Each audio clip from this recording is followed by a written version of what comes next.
नमस्कार किसान भाइयों, YouTube के फार्मिंग केयर चैनल में आप सभी का स्वागत है। किसान भाइयों, आप सभी को पता है, पिछली वीडियोज के माध्यम से मैंने दिखाया कि गर्मी के मौसम में हम लोग अपने फार्म में चूज़ों के आने के समय का मैनेजमेंट कैसे रखते हैं और उसके बाद दिन प्रतिदिन किस तरीके से इनका रख रखाव किया जाता है और दाने पानी की व्यवस्था कैसे की जाती है और फार्म में ज़मीन में की सतह का बिछावन का किस तरीके से व्यवस्था किया जाता है। किसान भाइयों, आज हम दिखाने जा रहे हैं आपको कि हमारे फार्म में कौन सी दवा इस समय लगाई जा रही है पानी के साथ में और इनको किस तरीके से दाने पानी की व्यवस्था करनी है। साथ ही में गर्मी के समय में किस तरीके से इनका रख रखाव करना है जिससे कि इनकी ग्रोथ काफ़ी अच्छी हो और हमें उससे अच्छी इनकम मिल सके। तो किसान भाइयों, आज हमारे फार्म का 11वां दिन है और इस समय टेम्परेचर 99.5 फ़ारेनहाइट है, जो कि सामान्य से काफ़ी ज़्यादा टेम्परेचर है। ये अभी हमारे बच्चे 11 ही दिन के हुए हैं, इसलिए इनके लिए इतना टेम्परेचर सामान्य है। लेकिन अगर जैसे जैसे बच्चे बढ़ते जाएंगे तो इस टेम्परेचर में इनके लिए दिक्कत होगी। किसान भाइयों, जब भी फार्म में बच्चे 10 दिन के ऊपर हो जाएं तो हमें दिन में कई बार बच्चों को डिस्टर्ब करना चाहिए जिससे वे आसानी से पानी पी सकें और दाना खा सकें। इस समय हमारे फार्म में एक लड़का लगातार बच्चों को इधर उधर करता रहता है जिससे वो उठते हैं, पानी पीते हैं, दाना खाते हैं और इससे इनकी ग्रोथ अच्छी होती है।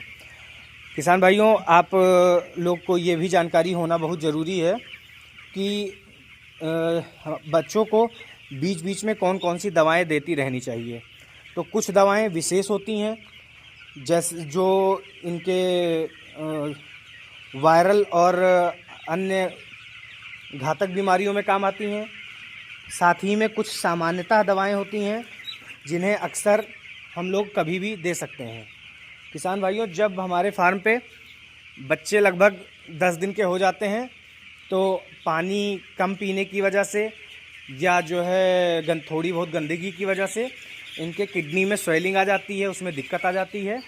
इसके लिए हम लोग 10 दिन की एज से ये नेफ्रो केयर दवा पिलाना शुरू करते हैं। ये दवा लगभग 3 दिन रोज़ पिलाना चाहिए और कोशिश करनी चाहिए कि अगर हम सुबह के टाइम पे पिला रहे हैं तो वो दवा दिन भर चले और शाम को होते होते वो ख़त्म हो जाए, जिससे रात में फिर वो ताज़ा पानी पिएं। ऐसे ही अगले दिन फिर से हमें यही दवा पिलानी चाहिए और उसके अगले दिन उसकी अगली रात को फिर सामान्य पानी पिलाना चाहिए। हमारा कहने का मतलब ये है कि हमें रोज़ और लगातार इन दवाओं को नहीं पिलाना चाहिए, क्योंकि इससे फिर जो बच्चे हैं वे सामान्य पानी पीने के आदी नहीं बन पाएंगे। तो इस तरीके से हमें 3 दिन लगातार पिलाना है, लेकिन 12-12 घंटे के पानी में या 10-10 घंटे के पानी में ये नेफ्रो केयर दवा पिलानी चाहिए। दवा की डोज आपको ध्यान रखना है कि 1 लीटर में 1 ml दवा होनी चाहिए। अगर आप 500 लीटर पानी भर रहे हैं तो उसमें लगभग आधा लीटर इसका प्रयोग नेफ्रो केयर का प्रयोग कर सकते हैं। किसान भाइयों, नेफ्रो केयर की बोतल इस तरीके से ये पीपे की आकार में आती है और ये लगभग 5 लीटर की होती है। 5 लीटर की लगभग नेफ्रो केयर की बोतल हमें 1800 से 2000 के बीच में मिल जाती है। कई कंपनियां सस्ती भी बनाती हैं, कई महंगी भी बनाती हैं, लेकिन सामान्यतः रेट इसका 1800 से 2000 के बीच में ही रहता है। इसे हमें शुरुआती दिनों में जब 10 से 12 दिन के बच्चे हों तो ज़रूर दे देना चाहिए, क्योंकि जब किडनी अच्छा वर्क करती है बच्चों की तो वे पानी का इंटेक बहुत अच्छे से करते हैं। इससे उन्हें गर्मी भी कम लगती है और जो गर्मियों में होने वाली बीमारियां होती हैं उससे बचाव होता है। आप इधर देख सकते हैं कि ये हम वीक बर्ड्स का एक अलग खाना बनाए हुए हैं। इसमें पानी के ड्रिंकर आप देख सकते हैं, उसमें अलग दवा पड़ी हुई है जो कैल्शियम से संबंधित दवा है, इसलिए उसका कलर आप देख सकते हैं कि लाल कलर में आ रहा है। बाकी टर्बो फीडर लगे हुए हैं और ये साथ में पानी के बर्तन और भी लगाए गए हैं। इन्हें विशेष ध्यान देकर जैसे जैसे इसमें से बच्चे सही होते जाते हैं, इन्हें बगल सामान्य बच्चों वाले खाने में डाल दिया जाता है। बाकी कंपनी की तरफ से ये दाने के बैग आकर रखे हुए हैं। अभी बच्चे हमारे यहाँ ज़्यादा बड़े नहीं हैं, तो इसलिए एक दिन में इस फार्म में 2 बोरी दाना लग रहा है। और ये हमारा दूसरा फार्म है, हम आपको ले चलकर दिखा रहे हैं कि इस फार्म का दाना इसमें लगा हुआ है। ये हमारा लगभग 4 दिन का दाना इस समय हमारे फार्म पर उपलब्ध है। और इस फार्म का मैनेजमेंट आप देखिए कि काफ़ी बेहतरीन मैनेजमेंट इस फार्म में भी किया गया है। किसान भाइयों, उस फार्म में पहले गोले बने हुए थे, इसलिए वहाँ पर आधे में भूसी और आधे में बालू डाला गया है। लेकिन यहाँ पर पूरा जो है बालू में ही इन बच्चों को रखा गया है, इसलिए यहाँ पर काफ़ी बेहतर मौसम भी है, इनके हिसाब से अनुकूल है। क्योंकि जब भी आप बालू में बच्चों को रखते हैं तो लगभग 2 डिग्री टेम्परेचर भूसी की अपेक्षा कम हो जाता है, जो कि इन मुर्गों के लिए काफ़ी बेहतर हो सकता है।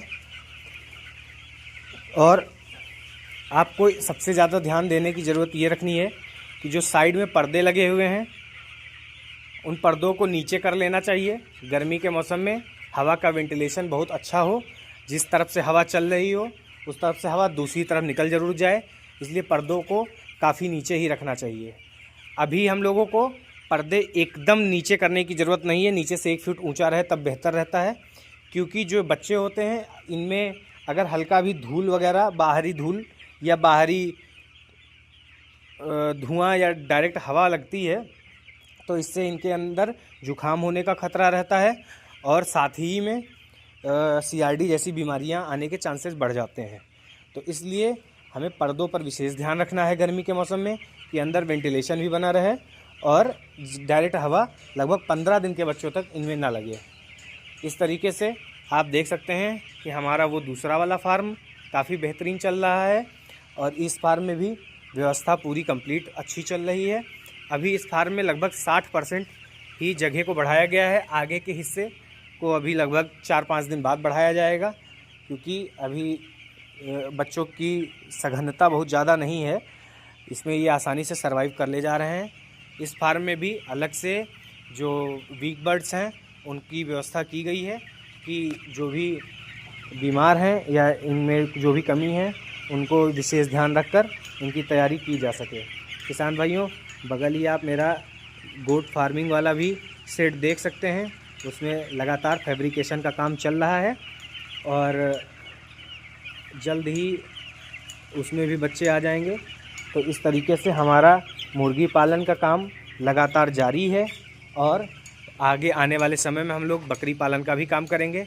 इस तरीके से किसान भाइयों, हर आदमी अपनी इनकम बढ़ा सकता है और अपना जीवन शैली, अपनी जीविका में सुधार ला सकता है।